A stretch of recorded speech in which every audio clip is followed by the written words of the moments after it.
Dear Patriots, before the news starts, please subscribe to our patriotic channel by clicking the subscribe button. Give us a thumbs up to this video. Don't forget to leave your opinion below in the comments section. Share the news on Facebook and Twitter so you friends see it. Thank you. Jeff Sessions has an ace up his sleeve that's better than a second special counsel. Many of us feel a lot of frustration in regards to Attorney General Jeff Sessions' decision not to appoint a second special counsel to probe FISA abuses.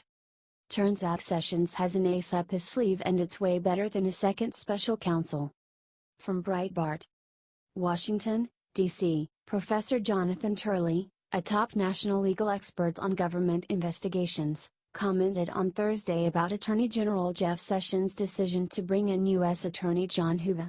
Turley called it brilliant to combine all the powers of the U.S. Department of Justice's Inspector General with a prosecutor who can bring charges, seek indictments, and get results for President Trump far more quickly than a second special counsel.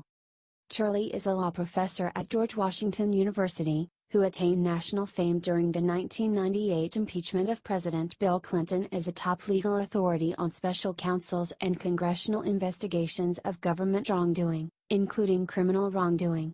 His reputation has only grown during the intervening 20 years, as he has weighed in on scandals and investigations of public officials from both political parties.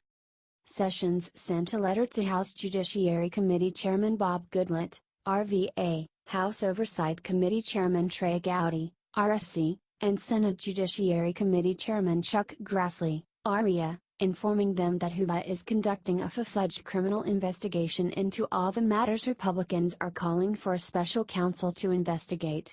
Huber has been investigating these possible crimes for 5 months, since November 13, 2017.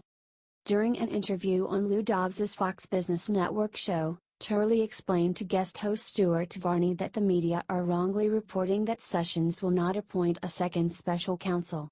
He did not foreclose the possibility of a special counsel, he insisted.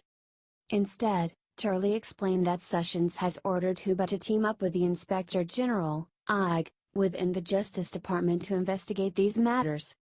Sessions informed Congress in his letter that all the matters recommended for investigation by Goodlatte, Gowdy, and Grassley are fully within the scope of Huber's existing mandate. He also informed the chairman that Inspector General Michael Horowitz, who is working with Huber, has a staff of 470 investigators, giving Huber access to enormous investigative firepower that far exceeds the staff of any special counsel. That point is critical because, as Sessions' March 29 letter explains, the Inspector General's jurisdiction to conduct civil and criminal investigations includes actions taken by former employees after they have left government service. Then Huber can act on any of those matters. As a U.S. attorney, Huber has full authority to impanel a grand jury and to file criminal charges.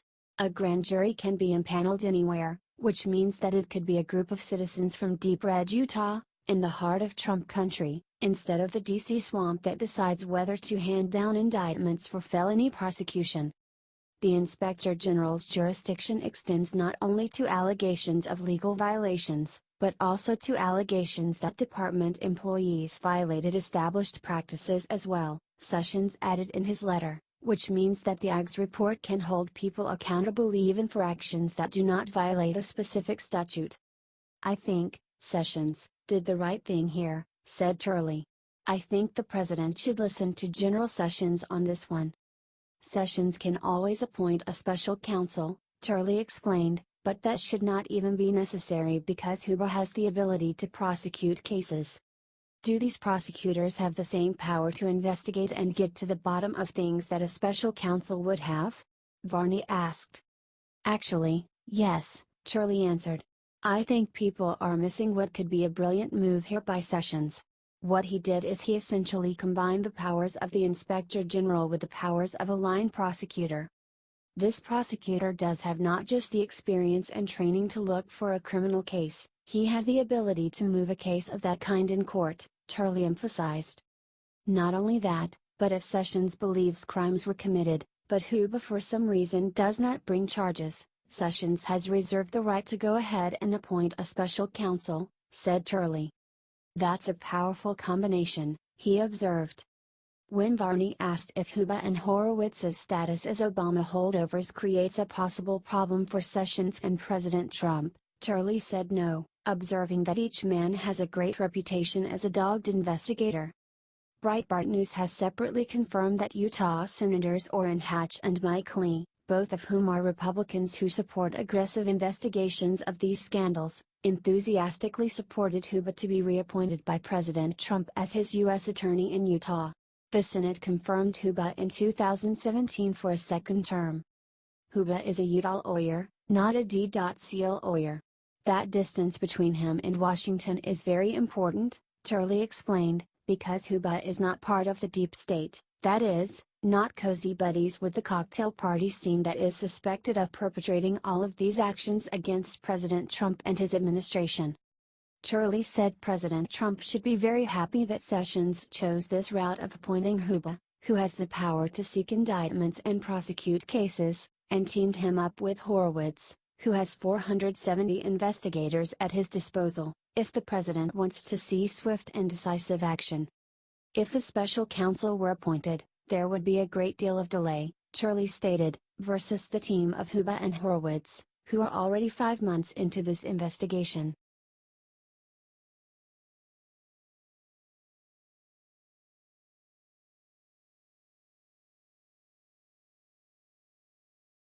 CNN's Acosta screams rudely at Trump and kids at Easter egg roll, president shuts him down.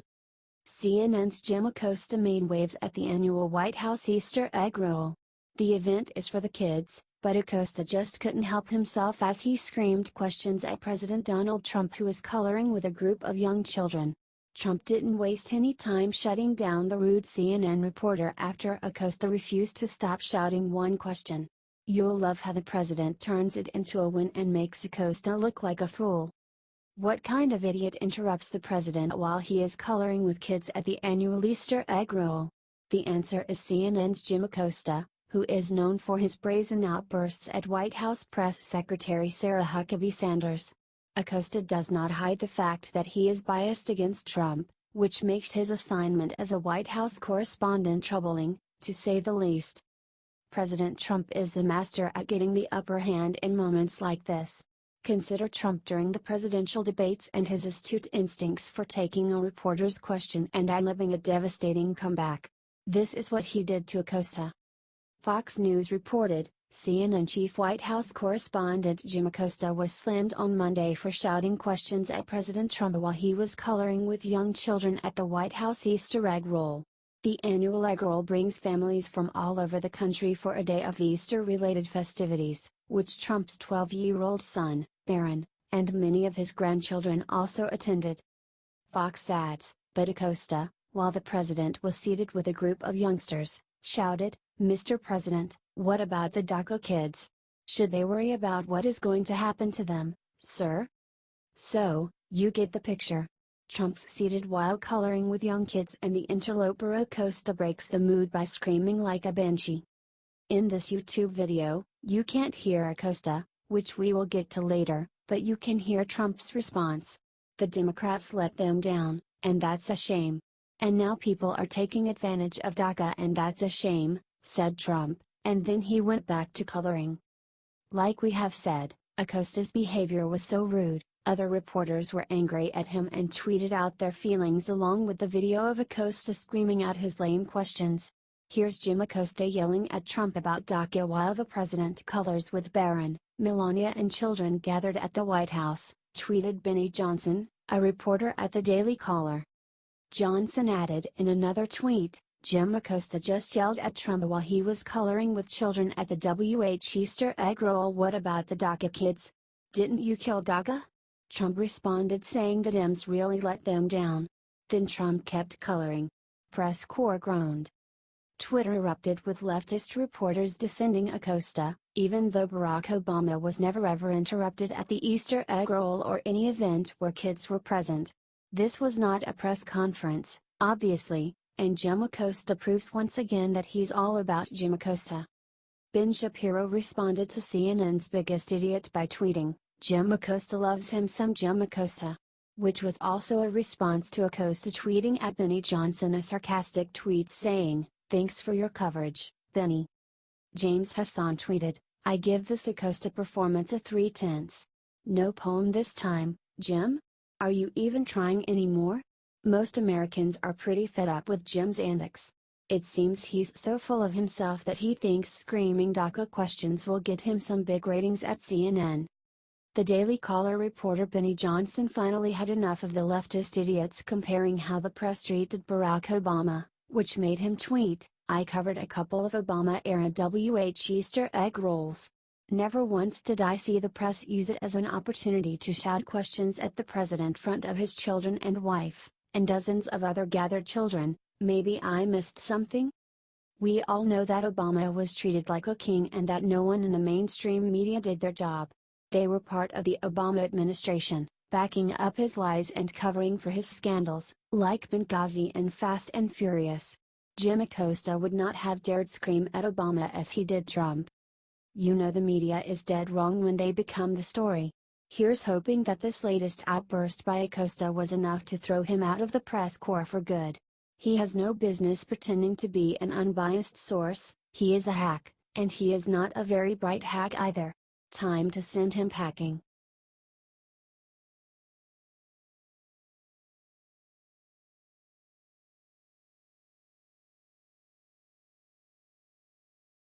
Arrogant Roseanne producer makes defiant move in show to make everyone watching know she hates Trump. The entertainment world is abuzz with the one unexpected success of sitcom reboot Roseanne last week. The politically infused TV show did what liberals hoped would never happen, and it showed the country wants to support a balanced comedy. While the political leanings of Hollywood has been made clear from the start, Roseanne was a reminder that the entire nation isn't in love with the Clintons, and they might want a little political diversity. While many TV producers are taking a hard look at how much of their programming they want to be dedicated to the Democratic cause, at least one liberal producer on the famed, and now once again successful, show is making it clear that the show isn't about politics, and it certainly isn't about President Trump. Producer and on-screen daughter, Sarah Gilbert, aka Darlene Connor, is one of the masterminds behind the show, and she wants you to know that the show isn't going to be all about political issues. The Daily Mail reports that Gilbert wants the show to be about families. The Roseanne reboot will never use President Trump's name despite political strife being front and center of the show. Sarah Gilbert, who executive produced the reboot and stars as daughter Darlene Connor, said the show is not about politics itself, but about the effect differing beliefs has on a family. As a result, we never say his name, Gilbert told Watch What Happens Live. Gilbert, who is a lesbian and married to singer-songwriter Linda Perry, made the comments after star Roseanne Barr put out a cryptic tweet about President Trump freeing children held in bondage. While the show might be all about families, Roseanne Barr herself is no shrinking violet when it comes to voicing her political beliefs. The actress, comedian doesn't shy away from talking politics to anyone who will listen, as you can see, including her social media audience. While Gilbert is no doubt aware that the Roseanne show can't go on without Roseanne, she doesn't share the same feelings, and she lets the world know about it on screen. Gilbert said, "The show is not about politics. It's not about anyone's position or policy, it's really about what happens to a family when there's a political divide, which is something that I think the entire country can relate to and something we need to talk about." So, with our show, it's never about doing an issue or doing politics, it's how do these things affect a family unit. Barr previously tweeted, "President Trump has freed so many children held in bondage to pimps all over this world. Hundreds each month. He has broken up trafficking rings in high places everywhere. I disagree on some things, but give him the benefit of doubt for now," she continued. After initial confusion, Barr retweeted several links reporting recent law enforcement initiatives against human trafficking, including a March 13 White House statement announcing that DHS had made 1,602 arrests and 578 convictions in trafficking cases in 2017. But for many, Barr's cryptic message, which came on the heels of her wildly successful sitcom reboot, appear to be a callback to earlier mentions she has made of the Cannon conspiracy theory. In response to the storm of speculation, Barr posted again a few hours after the initial tweet, "I have worked with victims of trafficking for decades and supported the fight against it. Sorry to have mentioned it here. It's not the place." Also known as the storm, the Cannon theory is based on a series of anonymous and highly cryptic posts on the message board 4chan, which purport to be written by a high-level insider at the Trump White House. Q is a reference to Q Clearance, the Department of Energy security classification that offers the broadest level of access to top secret and secret restricted data granted by the U.S. government. Though Q's posts are sometimes cryptic to the point of nonsense, in broad strokes the theory maintains that Trump is locked in a secret battle with evil elements at the highest level of government. The theory references earlier conspiracy theories such as Pizzagate, purporting that top-level Democrats are engaged in satanic child sex abuse and child sex trafficking. Barr's Tuesday premiere of the Roseanne reboot drew some 18 million viewers, making it a smashing success. Trump even called to congratulate Barr, a Trump supporter herself whose sitcom aims to portray the real-life concerns of his working-class base. Even though the Connor family is supposed to represent Middle America and the challenges that affect the middle class, it's not immune to the icy touch of Hollywood and its liberalism. While we might wish that it were an unadulterated reflection of the hard-working Americans whose entire family has the good sense to know that they didn't want another term of Clinton's in the White House, for now, we'll have to satisfy ourselves with just a few level-headed conservatives on our small screens. HT, Daily Mail.